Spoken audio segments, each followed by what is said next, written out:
Dobar dan i dobrodošli. Vrijedna ekipa marljivo je radila ovaj tjedan i snimila brojne zanimljive priloge, pa predlažem da ostanete uz nas i pogledate što je sve naša kamera zabilježila.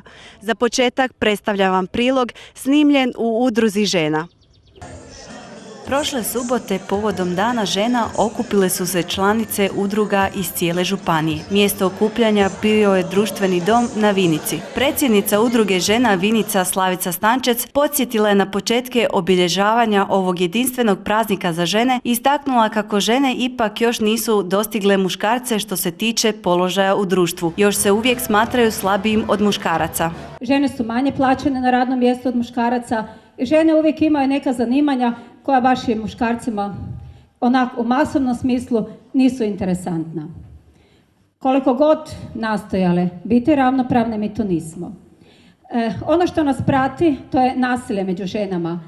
Nasilje u obitelji, nasilje od svih slojeva društva zato što smo slabije fizički i zato što nismo ravnopravne, dorasle nečemu, nešto smo se same krivile zato što se muškarci međusobno štite, a mi bi jedna drugoj iskopale oči.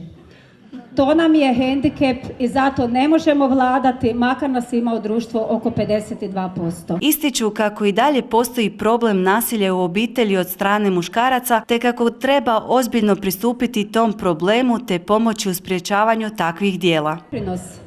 Nas žena Koprivničko-križevačke županije, prvenstveno udruga žena, je i deklaracija protiv fizičkog obiteljskog nasilja koje smo poslali na sve moguće adrese u našoj državi. I ono što me ohrabrilo je kad sam čula od aktualne ministrice da je rekla kako bi nasilnika ipak trebalo izbaciti iz obitelji, a ne žrtvu. Gradonačelnica Koprivnice Vesna Želježnjak ponosno je izjavila da unatoč manjku žena na vlasti, ona kao žena obnaša funkciju gradonačelnice, te da na svim pozicijama pročelnice su također žene, što je zanimljiv podatak. Dozvolite da vam čestitam 8. mart, Međunarodni dan žena. Ovdje u Koprivnici se već duži niz godina slavi i fešte su uvijek jako dobre, ali u ovakvom broju ne sjećam se da je danas je toliko puno bilo. Predsjednica Vinice je rekla neke podatke i povijesne činjenice, ali ja ću vam reći nešto što ide u prilog ženama, ali u suprotnom smislu. Evo, na čelu grada je žena, na svim pozicijama pročelnice, svim pozicijama su žene i savjetnica mi je žena. Tako da mi imamo jednu iznimku, ovaj grad Koprivnica ima jednu iznimku i zaista, vjerujte, same smo se izborile za ovo i za sav rad koje su one do sada radile, naravno za dobrobit grada i za budućnost našeg grada. Ja neću puno govoriti, nego ćemo se danas zabavljati i zahvalit ću se svima vama koji ste ovdje danas na ovom našem prazniku i sigurno da su žene sposobne da mijenjaju budućnost, a uvijek u krizi, znate, dok su krizna vremena, žene to znaju napraviti bolje od muškaraca. Nadamo se da će do iduće godine, kada se udruga žena ponovno okupi, neki problemi od spomenutih biti riješeni, te da će broj nasilja biti smanjen ili u najboljem slučaju da ga neće biti. Posebno mi je drago da sam večeras ovdje, da imam priliku svima vama, dakle ženama županije, vašim udrugama zahvaliti na svemu onome što ste učinile za pomoć Ligi u njezinim akcijama.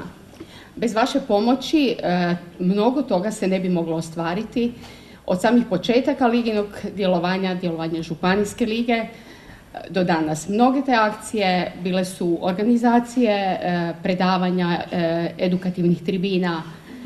Hvala vam na svim ispečenim kolačima. Nakon riječi zahvale, zabava se nastavila uz hranu i piće dugo u noć.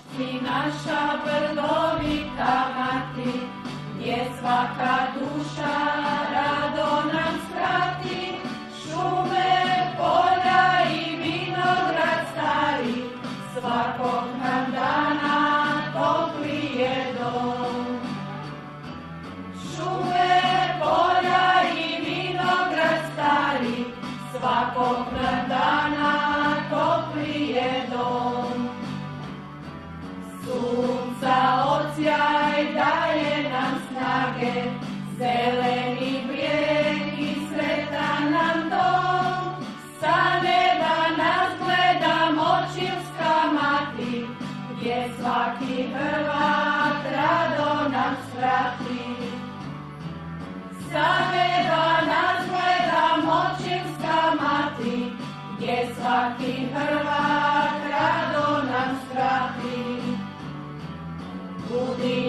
slika vinicom mila, nego dostoji gradski nam snijeg, budi nam sretan zeleni brijegu, čuvaj nas po majka, dijete u njedu.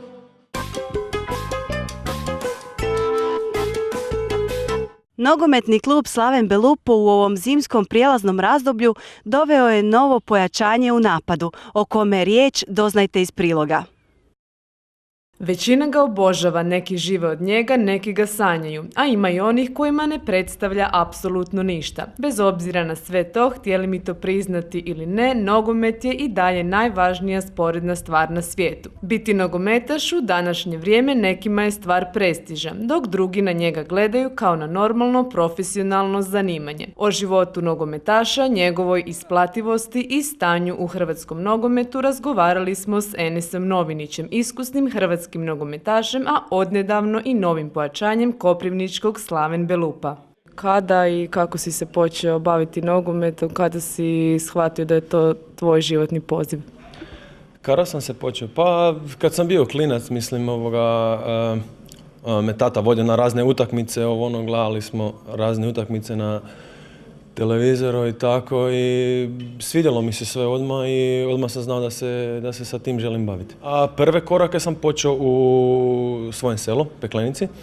Poslije sam bio u selu do Vratišnicu. Svaki nogometaš ima svoje uspone i padove, a kao najljepši trenutak u svojoj dosadašnjoj igračkoj karijeri Novinić navodi. Pa najljepši trenutak, dobro, to je sigurno kad smo igrali Europu u Francuskoj sa Varteksom protiv Lansa. To je bilo jedan super doživljaj, mislim, igrali smo pred 30 i nešto tisuća ljudi, mislim, to je Europa, sve drugi svijet, ja sam bio još mlad tada i to je jedan od ljepših doživljaja. Bilo ih je isto poslije i sa Varteksom, kad sam jednu sezonu postigao 15 golova. I bilo je lijepih trenutaka i u Karlovcu i tako, ali ovaj u Francuskoj mi je najljepši do sada. Sa svojih 27 godina Enes Novinić je na vrhuncu svoje igračke karijere. Kako sam ističe, još je mnogo utakmica pred njim, a što će biti u budućnosti ne razmišlja. Mi mu svakako želimo još mnogo pozitivnih stvari u profesionalnoj karijeri.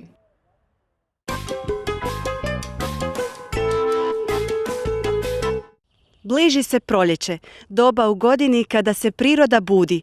Odlučili smo posjetiti gospodina Cmrka i saznati je li sve spremno u njegovom voćnjaku. Budući da proljeće samo što nije kalendarski pokucao na vrata, odlučili smo provjeriti kakvo je stanje u obližnjem voćnjaku. U pomoć nam je priskočio gospodin Tomislav Cmrk, koji se voćnjakom bavi iz ljubavi prema voćkama. Ovo je njegov način na koji provodi svoje slobodno vrijeme, a vrlo rado mu se u tom hobiju pridruži supruga. Imali smo zemlje, pogotovo ta zemlja tu, pa ona dole niže. Nisu dozvolili gradnju i jednostavno ne znam, dođem s posla i pitam suprugu da posadimo voćke, ne? Veli ona, ajde da probamo. I odmah smo posadili 3300 komada za početak.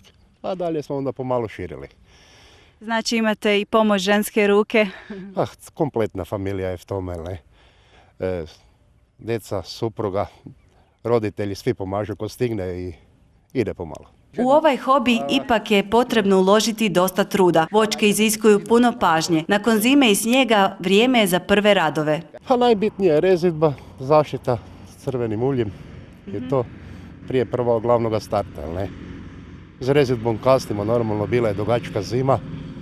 Razvuklo nam se vreme, nismo mogli van, ali bude se odradila. Ono na što ne možemo utjecati je vrijeme. Snijeg, mraz ostavljaju svoje posljedice na voćke i tu se ne može pomoći. Hoće li ove godine biti plodova, ovisi o prognozi. Treba biti optimističan. 2 godine suša, strašni mraz, urodi nijakvi. Nadamo se bolje, ne? Koje bi bilo idealno vrijeme za voćke? Normalna temperatura, dosta padavina, sve bi onda bilo ok. Ove sezone zima je bila zima u pravom smislu riječi. Kakvo nas proljeće očekuje, znaćemo uskoro kada zakoračimo u njega. Hoće li biti uroda, provjerit ćemo već pri prvoj berbi.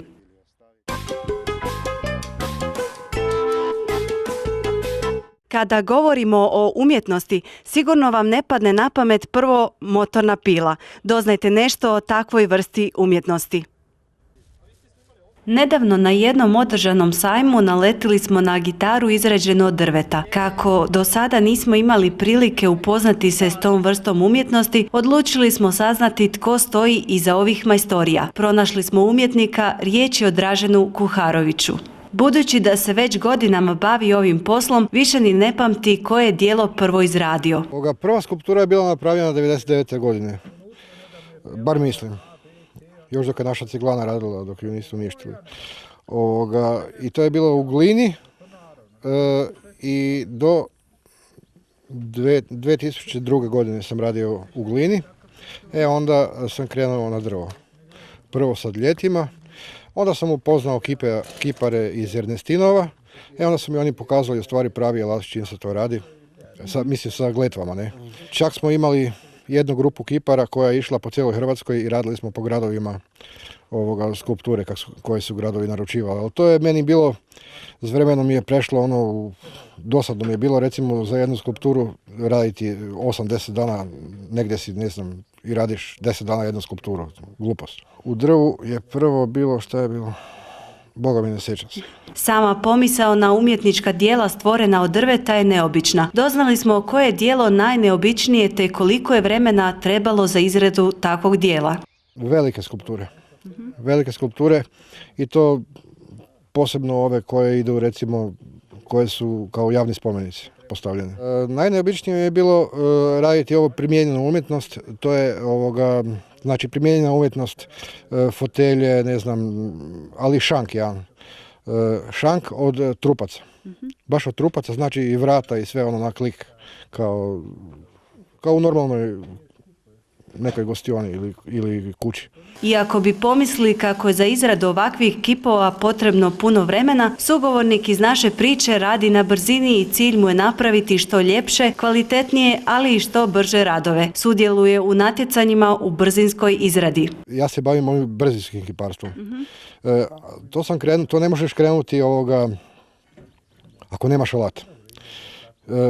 Sasvim slučajno, velim vam, dojadilo mi je dugo raditi jednu skulpturu. Ja sam onaj tip koji hoće odmah vidjeti rezultat. Ne? I slučajno sam naletio na stranicu gdje, u stvari vidio sam da u svijetu postoji čak takmičenje. To je kao sport se vodi u brzini, u brzinskom izradi svih skulptura. Ne? Znači, vremenski si ograničen da napraviš nešto. Ali to mora biti nešto, ne apstrakcija, nego baš mora sličiti na neke, ne? Samo za ekipu Eriks produkcije koja snima vašu omiljenu emisiju prikazao nam je svoju umjetnost i za vrijeme trajanja ovog priloga izradio je poklon za našu redakciju. Objasnio nam je postupak izrade. Tom speed carvingu ili brzinskom kiparstvu, motornim pilama, u stvari to vam je cilj u nekih 10 minuta recimo napraviti sovu ovu kako ste sad vidjeli. Ne? Dobro, sad smo malo duže radili pošto trebaš preštekavati, ne znam kaj je ovo. Ali to dok je sve kak treba, to ide za nekih 10 minuta bez problema. Za to vam treba dosta vremena. Recimo, ja dok sam učio to raditi, morao sam si kupiti ovu malu kameru, action kamera, koju sam imao na glavi i koja je snimala. Na večer sam to pregledavao i analizirao rezove. Znači to su u stvari skraćeni rezovi. Ono s čim se recimo kipari muče ide oko toga, a u stvari to sve s jednim rezom mora napraviti. Znači, u par rezova da znači da napravite što više. Jeste li se ikada možda ozlijedili budući da radite motornom pilom? Nisam. Da bi se s tim uopće bavio, prvo i osnovno, moraš imati položenu za motornu pilu, za siguran rad motornom pilom. Moraš imati opremu, antifone, naočale i zaštitne hlače. To je u stvari najskuplji dio svega ovoga.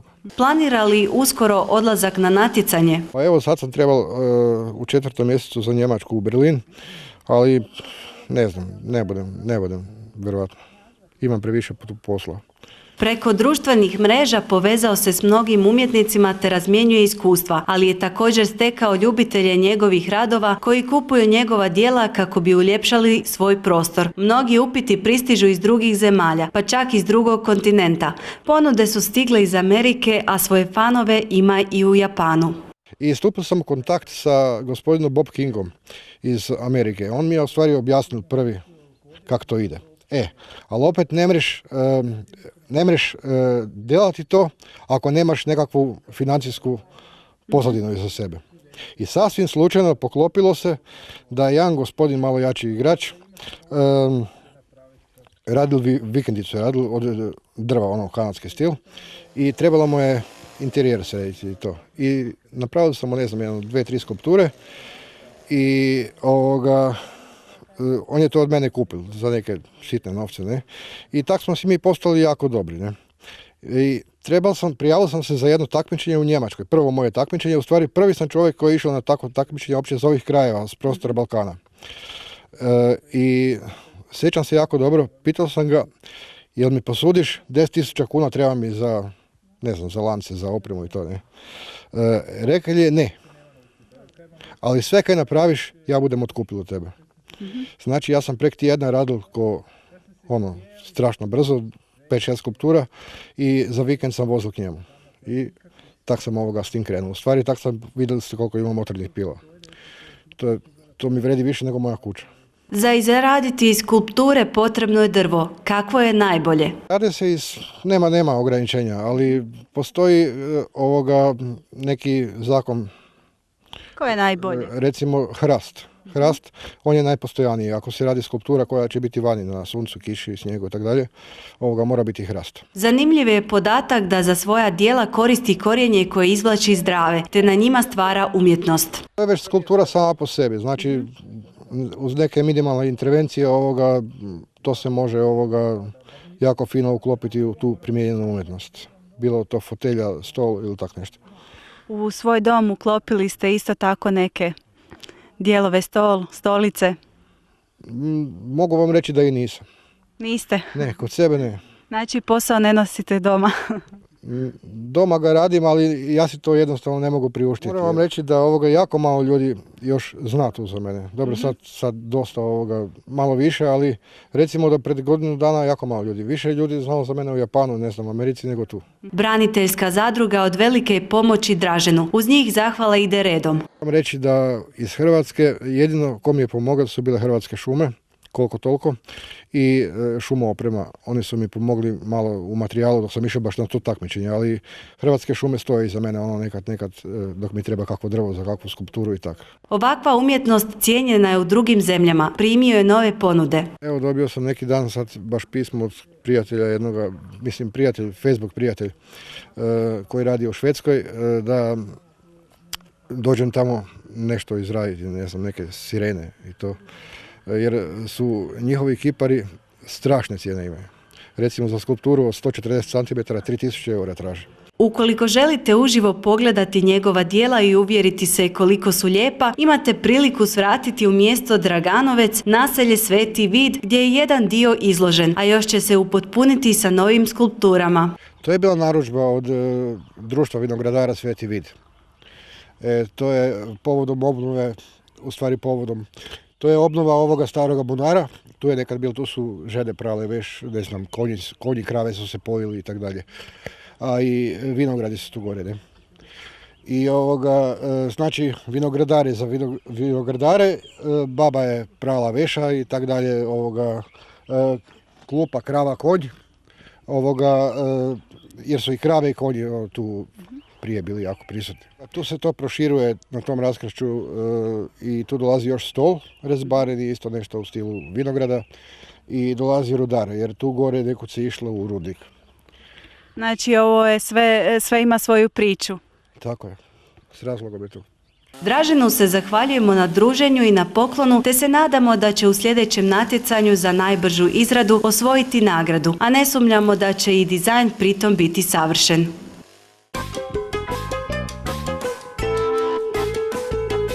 Još koji tjedan i bliži nam se blagdan Uskrs. Bilo je krajnje vrijeme da gradski trg dobije novo ruho. Ako ste ovih dana prošetali gradskim trgom, sigurno ste uočili simbol koji uvijek vežemo za blagdan Uskrs koji se bliži. Riječ je naravno o pisanicama koje su postavljene kako bi uljepšale mjesto na kojem građani najčešće borave. Pisanice su izradili naši slikari naivci iz Podravine, iz naše županije. Od kloštranske palete preko Molarskog likovnog kruga, slikari iz Koprivnice iz Hlebina, iz Molvi. Dakle, možemo reći da su više manje zastupljeni bili u izradi slikari iz cijele županije, odnosno ovdje iz dijela županije u kojem se slika naivnim slikarstvom. Koliko je pisanica postavljeno? U gradu je sad postavljeno 10 pisanica, to su 3 male od 1 metra i 7 velikih od 2 metra. Koliko je vremena bilo potrebno za postavljanje?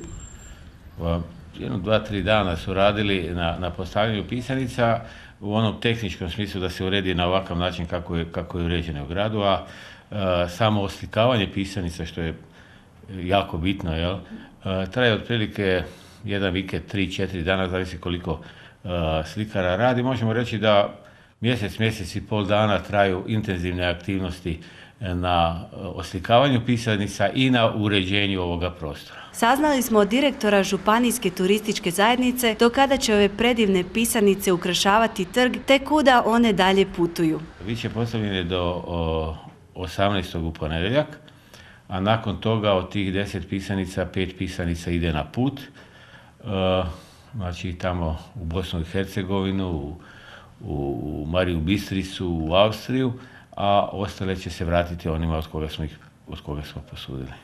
Ovo je jedna divna gesta i način kako pisanice putuju od jedne do druge zemlje, te svakako je ideja za svaku pohvalu. Iz turističke zajednice poručuju kako su zadovoljni obavljenim poslom, te kako im je osmijeh na licu građana dovoljan dokaz da su mještani zadovoljni, jer sve što se u gradu radi, radi se za njih. Pa ja sam zadovoljan gledajući kao organizator, sa svojim ljudima koji smo se trudili oko toga da to bude kako treba.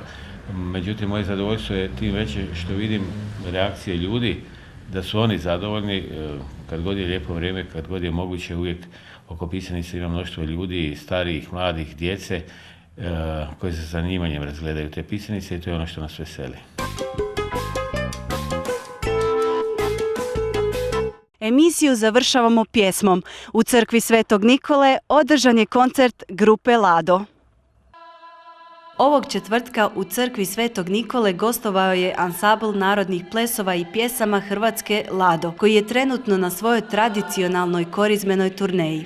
Ove godine na njihovom programu su kajkavski korizmeni napjevi s nagrađivanog nosača zvuka Raspelo, autora Dražena Kurilovića i Vida Baloga, koji je 2003. godine osvojio Porina za najbolji album duhovne glazbe. Za sve vas koji niste mogli doći na njihov koncert, puštamo djelić njihova nastupa.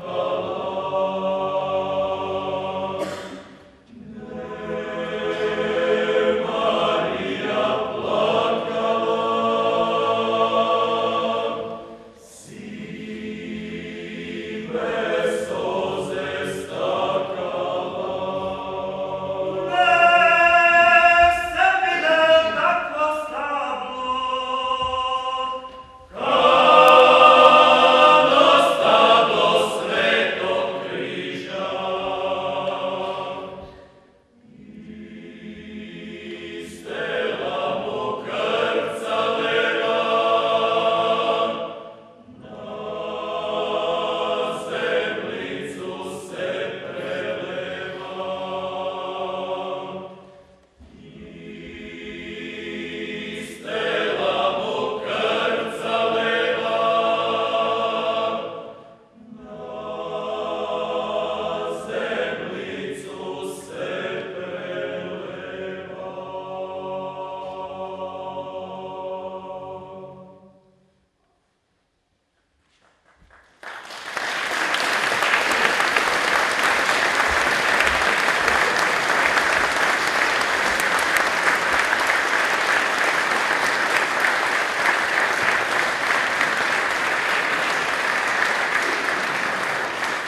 Sve što je lijepo kratko traje, pa tako je i danas došao kraj našem druženju.